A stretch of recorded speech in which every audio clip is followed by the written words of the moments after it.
Praise the Lord. എൻ്റെ പേര് Betsy. ഞാൻ കാസർഗോഡ് നിന്ന് വരുന്നു. ഞാൻ കഴിഞ്ഞ മാസം 19 തൊട്ട് 24 വരെ ഇവിടെ നടത്തിയ താമസിച്ചുള്ള ധ്യാനത്തിൽ സംബന്ധിച്ചിരുന്നു. അതുവഴി എനിക്ക് ഈശോ ഒത്തിരി അനുഗ്രഹങ്ങൾ തന്നു.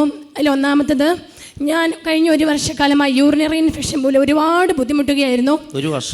ഒരു വർഷമായി. അപ്പം 6 മാസമായി ഞാൻ സ്ഥിരമായിട്ട് മരുന്ന് കഴിക്കുന്നുണ്ടായിരുന്നു. എനിക്ക് ഒരു കുറവും ഇല്ലായിരുന്നു. ലാസ്റ്റ് ഞാൻ 19 ഇവിടെ ധ്യാനത്തിന് വരുന്നതിന് മുമ്പ് 18 ഞാൻ ഡോക്ടറെ പോയി കണ്ടു. ഡോക്ടർ അപ്പോൾ എന്നോട് പറഞ്ഞു, ഈ 6 മാസക്കാലമായിട്ട് നിനക്ക് ഒരു കുറവും ഇല്ലല്ലോ, നമുക്കൊരു സ്കാൻ ചെയ്ത് നോക്കാം. ബ്ലാഡറിൽ വെള്ളം ഉള്ളതുകൊണ്ടായിരിക്കാം നിനക്ക് ഈ ഇൻഫെക്ഷൻ കുറയാതിരിക്കുന്നത്. അതുകൊണ്ട് എന്തായാലും സ്കാൻ ചെയ്യണം, അത് ഉറപ്പായിട്ടും ചെയ്യേണ്ടി വരുമെന്ന് പറഞ്ഞു. ഞാൻ പറഞ്ഞില്ല ഡോക്ടറെ, ഞാൻ കോഴിക്കോട് കടലുണ്ടി എന്ന് പറഞ്ഞ ധ്യാന കേന്ദ്രമുണ്ട്. ഡോക്ടർ ഒരു അക്രൈസ്തവനാണ്. ഞാൻ പറഞ്ഞു, ഞാൻ അവിടെ ഒരു ധ്യാനത്തിന് പോകുക, ഈ ഒരാഴ്ചക്കാലം എന്തായിട്ട് ഞാൻ സ്കാൻ ചെയ്യുന്നില്ല, ഞാൻ ധ്യാനത്തിന് പോയിട്ട് കഴിഞ്ഞ് വന്ന് എന്തായാലും സ്കാൻ ചെയ്യുന്നുള്ളൂ എന്ന് പറഞ്ഞു. ഡോക്ടർ പറഞ്ഞു, ഓക്കെ ശരി, നിൻ്റെ വിശ്വാസം നിന്നെ രക്ഷിക്കട്ടെ, നീ പോയിട്ട് വാ എന്ന് പറഞ്ഞു. ഞാൻ ഇവിടെ വന്ന് ധ്യാനം കൂടി. ആ ധ്യാനത്തിൻ്റെ സമയങ്ങളെല്ലാം അച്ഛൻ വിളിച്ച് പറയുന്നുണ്ട്, യൂറിനറി ഇൻഫെക്ഷൻ ഉള്ളവരെല്ലാം പ്രാർത്ഥിക്കുമെന്ന്. പക്ഷേ ഞാൻ അന്നേരമൊക്കെ നന്നായിട്ട് സ്തുതിച്ച് പ്രാർത്ഥിച്ചു. എനിക്ക് ഇവിടെ വന്നിട്ട് ഒരു കുഴപ്പമില്ലായിരുന്നു. ഞാൻ ഹന്നാമ്പഴം എല്ലാ ദിവസവും കുടിക്കും. എനിക്ക് അങ്ങനെ ഒരു അസ്വസ്ഥതകളൊന്നും ഇവിടെ വന്നിട്ടില്ല. അപ്പോൾ എനിക്ക് അത് ടെസ്റ്റ് ചെയ്യാതെ സാക്ഷ്യം പറയാനൊന്നും പറ്റത്തില്ലാത്തതുകൊണ്ട് ഞാൻ അവിടെ വീട്ടിൽ ചെന്ന ശേഷം ഒരാഴ്ചയും കൂടെ കഴിഞ്ഞ് ഞാൻ ഇവിടുന്ന് കൊണ്ട് ഹന്നാമ്പഴം എല്ലാം കുടിച്ചു, തേൻ കഴിച്ചു. ഞാൻ പോയിട്ട് ടെസ്റ്റ് ചെയ്ത് നോക്കി. എൻ്റെ ആ ടെസ്റ്റ് നോർമലായിരുന്നു. പിന്നെ ഞാൻ ഡോക്ടറെ കൊണ്ട് കാണിച്ചു. ഡോക്ടർ പറഞ്ഞു, ബെറ്റ്സി നീ പെർഫെക്റ്റ് ഓക്കെ ആയിരിക്കുന്നു, നിനക്കിപ്പോൾ ഒരു കുഴപ്പമില്ല, നീ സ്കാൻ ഇനി ചെയ്യണ്ട എന്ന് പറഞ്ഞു. എൻ്റെ ഈശോയ്ക്ക് 1000 നന്ദി. പരിപൂർണമായിട്ട് സൗഖ്യം കിട്ടിയില്ലേ? എനിക്ക് ഒരു കുഴപ്പമില്ല. നല്ലൊരു കൈയോട്. ഒരു വർഷമായിട്ടുള്ള യൂറിനറി ഇൻഫെക്ഷൻ ആണ്. അതുപോലെ യൂറിനറി ഇൻഫെക്ഷൻ അതാണ്. ആഗ്രഹിച്ച് വിശ്വാസത്തോടെ പ്രാർത്ഥിച്ചു, ദൈവം സൗഖ്യം കൊടുത്ത് അനുഗ്രഹിച്ചു, വിളിച്ചു പറഞ്ഞ് അനുഗ്രഹിച്ചു. Praise the Lord. രണ്ടാമത്തത്, എനിക്ക് ഭയങ്കര കാലിന് വേദനയായിരുന്നു. എനിക്ക് കാല് നിലത്തോട്ട് കുത്താൻ മേല.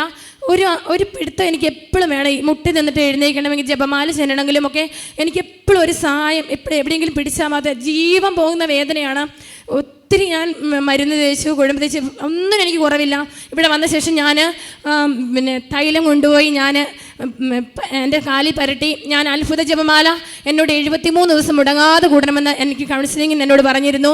ഞാൻ എല്ലാ ദിവസവും വെളുപ്പിന്, ഇന്ന് 36 ദിവസമായി ഞാൻ ഇവിടുന്ന് ധ്യാനം കഴിഞ്ഞ് പോയിട്ട്, ഒരു ദിവസം പോലും മുടങ്ങാതെ വെളുപ്പിന് 3 മണിക്ക് എണീറ്റ് ഞാൻ ആ ജപമാല കൂടും, പ്രാർത്ഥിക്കും. ഞാൻ അപ്പോൾ ഈശോയോട് നിയോഗം വെച്ചു, ഈശോയെ എൻ്റെ കാലിൻ്റെ വേദന ഒന്ന് മാറ്റി തരണമേ.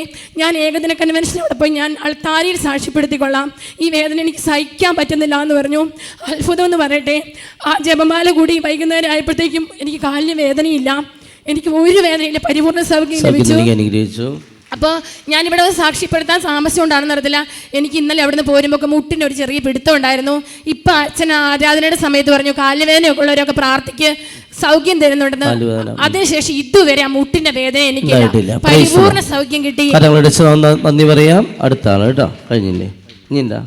അത് എൻ്റെ മോന് ഭയങ്കര തലവേദനയായിട്ട് അവന് IT എക്സാം, വലിയ SLCയുടെ എക്സാം എഴുതുന്ന സമയത്തൊക്കെ അവന് ഒരു തരത്തിലും പറ്റുന്നില്ല. കമ്പ്യൂട്ടറിൽ നോക്കിയിട്ട് അവന് ചെയ്യാനൊന്നും പറ്റുന്നില്ല. അപ്പം ഞാൻ പറഞ്ഞു, ഈശോയെ ഞാൻ അയൽരൂഹയെ സാക്ഷ്യപ്പെടുത്തിയൊക്കെ എൻ്റെ മോൻ്റെ തലവേദന പോയി, അവൻ എക്സാമിന് പാസ്സാകാനുള്ള മാർക്കെങ്കിലും കൊടുത്ത് അവനെ നീ ഒന്ന് അനുഗ്രഹിക്കണമേ എന്ന്. പക്ഷേ അവന് എക്സാം നന്നായിട്ട് എഴുതി.